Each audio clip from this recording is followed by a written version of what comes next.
Hello guys, मेरे YouTube channel में आपका स्वागत है। मेरा नाम है मनमोहन मिश्रा। तो आज मैं इस वीडियो में डिस्कस करने वाला हूँ म्यूचुअल फंड्स या क्रिप्टो करेंसीज। ये बहुत ही इंपॉर्टेंट टॉपिक है क्योंकि दोनों बहुत ही रिस्की एसेट्स है। लेकिन आपको इसमें इन्वेस्टमेंट करना चाहिए या नहीं करना चाहिए, मैं आपको इसका लास्ट में कंक्लूजन बताऊंगा। आपको अच्छे से बताऊंगा कि कब आपको इन्वेस्टमेंट करना चाहिए और इसमें क्यों करना चाहिए और आपको कितना रिटर्न मिल सकता है। तो उससे पहले मेरे चैनल को सब्सक्राइब जरूर कर दीजिएगा। मैं ऐसे इन्वेस्टमेंट स्ट्रैटेजीज और प्लान की वीडियोस लाता रहूँगा।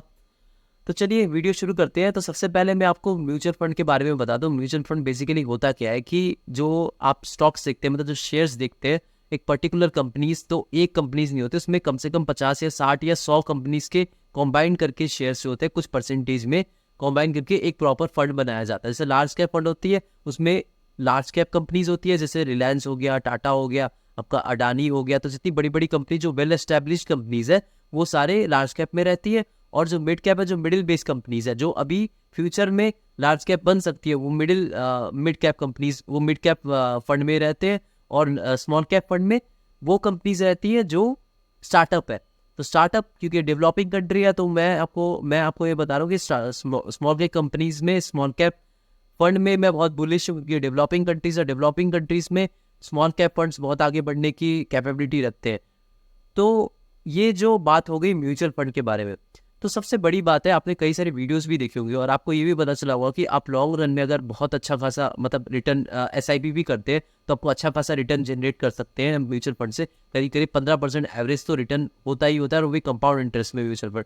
और ये बेसिकली करेक्ट है अगर आप लॉन्ग रन में चले, और अगर बशर्ते 3 कंडीशन है: वॉर ना आए, या फिर पेंडेमिक ना है, या फिर आपका कोई ये फाइनेंशियल क्राइसिस ना आए जो 2008 में आया था। अगर ये 3 चीज़ें ना आए तो आपका मार्केट जैसा भी हो, जैसे भी कंडीशन चल रहा हो, तो आपको डेफिनेटली ये 15% का एवरेज कंपाउंड इंटरेस्ट दे देता है। ये मैंने एनालिसिस कर रखा है और ये होता भी है, आप खुद भी रिसर्च करके देख सकते हैं। तो ये मुझे म्यूचुअल फंड अभी तक का इन्वेस्टमेंट में सबसे खास लगा है, क्योंकि रियल स्टेट एक है और एक म्यूचुअल फंड है जिसमें मेरा जो सबसे ज़्यादा फेथ है, क्योंकि इसमें 14 से 15% मिल जाते हैं। तो इन्फ्लेशन जो होता है वो आपका, जो इंडिया का जो है वो 6% इन्फ्लेशन है। अगर आप देखेंगे आज जो आप 100 रुपये में खरीद रहे हो वो अगले साल 106 रुपये की हो जाती है। तो 6% इंटरेस्ट बढ़ रहा है। तो अगर आपको म्यूचुअल फंड में 15% मिल जा रहे हैं तो आप समझ पा रहे हैं कि इन्फ्लेशन को बीट करके ये आपको अच्छा खासा रिटर्न दे रहा है।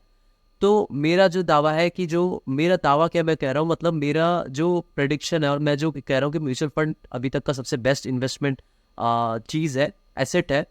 और उसके बाद अब क्रिप्टो की बात करते हैं। तो क्रिप्टो करेंसीज मैं आपको बताऊँ, ये एक्चुअली ब्लॉकचेन टेक्नोलॉजी में चलता है।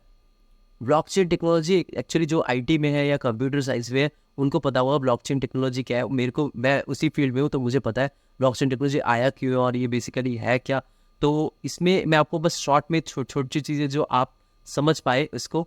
तो बेसिकली ये आया क्यों है? ये आया इसलिए क्योंकि डेटा प्राइवेसी को बचाने के लिए। आप जैसे अभी देख पा रहे हैं ना कि आपकी सारी जो डेटा है, सारी चीज़ें लीक हो जा रही है। आप सोशल मीडिया के थ्रू आप ये भी देख रहे हैं, जो नेट पे कुछ भी सर्च मारते हैं, कुछ भी होता है, तो होता क्या है कि आपकी सारा डेटा लीक हो जाता है और लोग देख लेते हैं और उसी के रिलेटेड आपको ऐड आता है। मतलब गूगल आपका डेटा चोरी कर रहा है। तो ये जो चीज़ें जो चोरी हो रही है, इसकी जो मिसयूज़ हो रही है आपके डेटा को, उसी को रोकने के लिए क्रिप्टो करेंसीज और ब्लॉकचेन टेक्नोलॉजी आया है। तो ये टेक्नोलॉजी बहुत ही तगड़ी टेक्नोलॉजी है। ये कोई आप मत सोचिए कि कोई प्रॉपर इसका कोई यूज़ नहीं है, इसका प्रॉपर यूज़ है और इसका फ्यूचर बहुत ब्राइट है। इसमें आपको टाइम स्टैंपिंग की भी सिस्टम दिखेंगी। जैसे आपको टाइम स्टैंपिंग सिस्टम, जैसे आप कोई फोटोज़ खींचते हैं तो आपको पता है कि फ़ोटो को आजकल एडिट करके उसको गलत तरीके से दिखाया जाता है। तो वो जब टाइम स्टैंपिंग यूज़ होगा, ब्लॉकचेन में चीज़ें चलेगी, तो आप उसमें टाइम स्टैंपिंग कर देंगे तो कोई उसको मैनिपुलेट करेगा तो पता चल जाएगा भाई चीज़ें एडिटेड है। तो इन चीज़ों की भी यूज़ आएगा, फ्यूचर इसका बहुत ब्राइट है। तो इसमें जो कैटेगरीज है मैं आपको बताता हूँ। जो वेब3, जैसे कि मैंने अभी बताया कि डेटा जो चोरी हो रही है उसको रुकाने के लिए, जैसे अभी आप एंड्रॉयड यूज़ कर रहे हैं या विंडोज़ यूज़ कर रहे हैं, तो फ्यूचर में आप blockchain as a platform use करेंगे। अभी Android as a platform, iOS as a platform, तो ब्लॉकचेन एज ए प्लेटफॉर्म आ सकता है। तो ये जो ब्लॉकचेन है, तो बेसिकली इनका आना क्या है? तो इनका जो आना है, इसका रीज़न ये आपको मैंने बताया, प्राइवेसी। लेकिन अब गवर्नमेंट और ये सब चीज़ का इनका रेगुलेशन नहीं है। आप देखते क्रिप्टो करेंसी में रेगुलेशन नहीं है। रीज़न क्या होता है? अगर आपका डेटा छुप के रहता है तो गवर्नमेंट भी आपकी डेटा नहीं ले पाता है। तो गवर्नमेंट जब आपका डेटा नहीं ले पाता तो आप इलीगल चीज़ें कर सकते हैं। तो इलीगल चीज़ें जब करेंगे तो बहुत ही क्राइम रेट्स बढ़ेंगे इंडिया में। इंडिया में या पूरे वर्ल्ड में। तो इसी चक्कर में पूरी दुनिया में, और इसको बैन करने के लिए कहते हैं और रेगुलेशन लाने के लिए कहते हैं, लेकिन इसको रेगुलेट भी नहीं कर सकते क्योंकि डिसेंट्रलाइज वे में चल रहा है, क्योंकि इसका मेन मोटिव है कि आपका डेटा ना ले सके। तो इसकी जो क्रिप्टो करेंसी आ रखी है ये ब्लॉकचेन पे काम कर रहा है, तो इसलिए आप डेटा ही नहीं ले सकते। तो ये जो सबसे बड़ी चीज़ है, इसी चक्कर में ये आ रखा है टेक्नोलॉजी। इसकी जो कैटेगरीज है वो, इसके लिए मैं बहुत बुलिश हूँ। सबसे पहला कैटेगरी जैसे मैंने को बताया Web3। अभी जो हमारा इंटरनेट चल रहा है वो Web2 पे चल रहा है, फ्यूचर में Web3 में चलेगा। तो Web3 के जो क्रिप्टोज है, जैसे आपको बताया इथेरियम हो गया, आपका पोल्काडॉट हो गया, चेन लिंक हो गया, इसमें आप इन्वेस्टमेंट कर सकते हैं। फ्यूचर इसका बहुत ब्राइट है, आगे बहुत बढ़ने के चांसेस रहते हैं। उसके बाद आप मेटावर्स हो गया। आप अभी फेसबुक में देख सकते हैं, फेसबुक जब आप खोलेंगे या इंस्टाग्राम खोलेंगे उसमें आपको एक इन्फिनिटी का साइन लिख के मेटा लिखा हुआ आएगा। तो मेटा क्या है? मेटा मतलब अभी जो आप वर्चुअली कनेक्ट हो रहे हैं सबके साथ फेसबुक से चैटिंग करके, फ्यूचर में आप उसको, आपका एक प्रॉपर कैरेक्टर होगा। जैसे आप पबजी खेल रहे हैं, GTA जो हम गेम खेलते थे उसमें आपका एक प्रॉपर कैरेक्टर था, वैसे आपको प्रॉपर कैरेक्टर होगा। वैसे आप दूसरे बंदे के वर्चुअल लैंड में आप खड़े होंगे और आप वर्चुअली चीज़ें देखेंगे, सब चीज़ें। तो वर्चुअली जब आप चीज़ें दूसरों के साथ मिल सकते, घूम पाएंगे, ये सब कर पाएंगे, तो ये चीज़ें फ्यूचर दिख रही है और ये फ्यूचर आगे जा भी रहा है। उस चक्कर में आप देख, मेटा भी, फेसबुक भी बढ़ा रहा है उस चीज़ को। तो फ्यूचर में जो सैंडबॉक्स है, अभी आपका ये क्रिप्टो है, क्या नाम है आपका, डिसेंट्रलाइज्ड, तो ये क्रिप्टोज भी फ्यूचर में बढ़ सकते हैं। इनका भी फंडामेंटल इस चीज़ में बहुत स्ट्रॉन्ग है, तो इसका प्रॉपर यूज केस भी है। तो आप ये चीज़ सोच रहे होंगे कि यार ये कॉइन का क्या है, मतलब ये टोकन क्या कर रहा है। मतलब आपने ये चलो फंडामेंटली चीज़ें बता दी, Web3 हो गया, मेटावर्स हो गया, उसके बाद आपका स्मार्ट कॉन्ट्रैक्ट हो गया, ऐसे कई चीज़ों में काम आएगा। लेकिन इसका प्रॉपर यूज केस क्या है, ये जो क्रिप्टो का क्या है? तो जो क्रिप्टो है ना, इसको आप फ्यूचर में as a medium of exchange use करेंगे। मतलब जैसे कि मान लीजिए फ्यूचर में कुछ मेटावर्स आया और मेटावर्स में आपको वहाँ पे लैंड लेना है, वर्चुअल लैंड लेना है, या वर्चुअल आपको वहाँ पे कैरेक्टर बनाना है, तो वो उसके लिए आपको जो सैंडबॉक्स है या प्रॉपर जो क्रिप्टो है, डिसेंट्रलाइज्ड है, उस चीज़ का जो वैल्यू होगा आप उसको दे के वो चीज़ें परचेज कर सकते हैं। तो ये चीज़ें बहुत ही बड़ी चीज़ है, आप देख सकते हैं।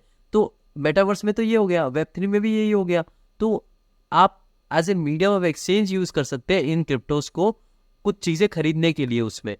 तो आप देख सकते हैं कि इसका प्रॉपर एक यूज़ केस है, इसका फ्यूचर ब्राइट है। लेकिन आपको इसमें कब इन्वेस्टमेंट करना चाहिए, ये मैं आपको पहली चीज़ बता देता हूँ। सबसे पहली चीज़, आपको तब इन्वेस्टमेंट करना है क्रिप्टो अभी कोई रेगुलेशन नहीं है, तभी आप देखते हैं कितना वॉलेटाइल है। मतलब 4 गुना 5 गुना ऊपर चले जाता है, तो 4 से 5 गुना नीचे आ जाता है। मतलब 500 से 5000 गुना देने की ताकत रखता है क्रिप्टो आपको। आप यहाँ पे 10%, 5%, 6% की बात कर रहे हैं, लेकिन वहाँ पे 4000 5000 गुना, मतलब 4000 5000% की बात चल रही है। मतलब इतना तगड़ा रिटर्न आपको देने की कैपेबिलिटी रखता है। तो आप इसमें इन्वेस्टमेंट करें, इससे आप भागिए मत, इसमें इन्वेस्टमेंट करना ज़रूरी है, लेकिन कब करना है वो मैं आपको बताता हूँ। देखिए, ये ट्रिक मैंने खुद भी अपनाई है। तो सबसे पहले आपको क्या करना है कि जब चारों तरफ पता चले कि यार मार्केट बहुत डाउन चल रहा है, जैसे 2002 में क्या हुआ था, एक टैक्स आ गया था इंडिया में 30% का टैक्स, तो तभी मैंने SIP शुरू की, क्योंकि मार्केट 10% नीचे चला गया था। मुझे ये पता है कि मैं क्रिप्टो कभी जाने नहीं वाला, क्योंकि इसमें फ्यूचर में कुछ तरीके निकालेंगे रेगुलेशन के लिए, लेकिन ये कभी नहीं जाएगा, इसका ये फ्यूचर ब्राइट है।